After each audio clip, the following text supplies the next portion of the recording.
This is the engineering summary update for the sprint ending on June 22nd, 2021.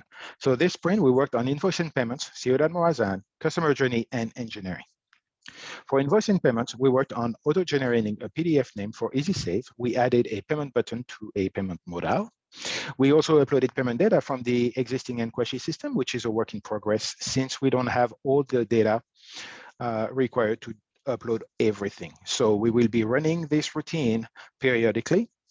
We also added a payment management dashboard to the plan flow. What we worked on, but were not planned, we added two items in terms of search capabilities. One is search payments by plot info, and another one is search clients by NRC. We also added the ability to make changes to a plot from the user's plot screen, and the ability to make a receipt and payment banking details multi-tenant, as well as a community address. We also worked on the ability to display cancel deposits for administrative users.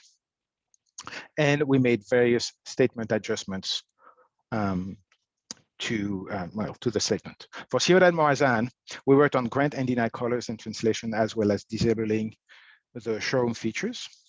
And late during the sprint, we received a few tickets, which are indicated in orange. They were not planned and they were not completed. We did, however, started working on it. For customer journey, we worked on adding a count of current resident to the customer journey report and added filters users based on customer journey status selection.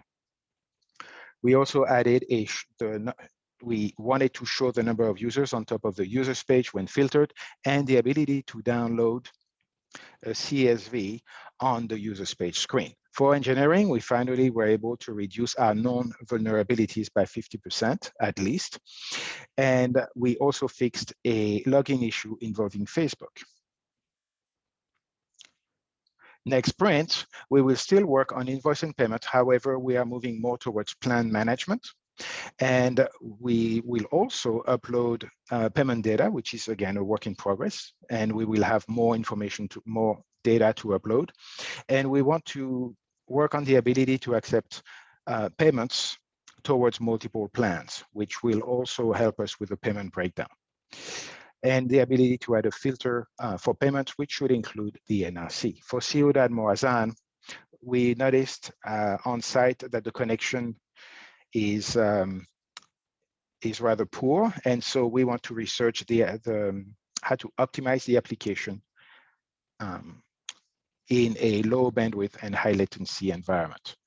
We will be fixing some localization issues, and we will be working on the guard flow, and those Ciudad Morazan is really our top priority at this point. In engineering, we will be reducing vulnerabilities by another 50%. And in terms of redesign, we want to work on the user detail page because the look and feel of that page is not consistent with the rest of the application.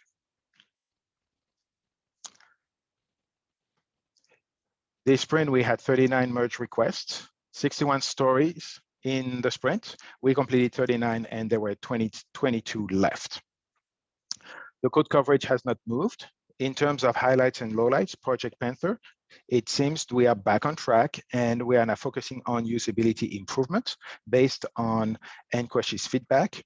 For Ciudad Morazan, the guards are actively using the application and are giving valuable feedback. We are working immediately on the new features, on the new requested features with a turnaround time of about less than 3 days. We have had setup issues with Hexnode on the Ciudad Morazan guards device, and those should be resolved.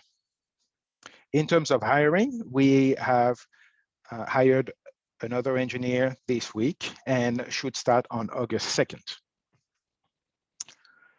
The goal versus actual numbers are rather interesting. Well, in terms of code coverage, we have not really focused on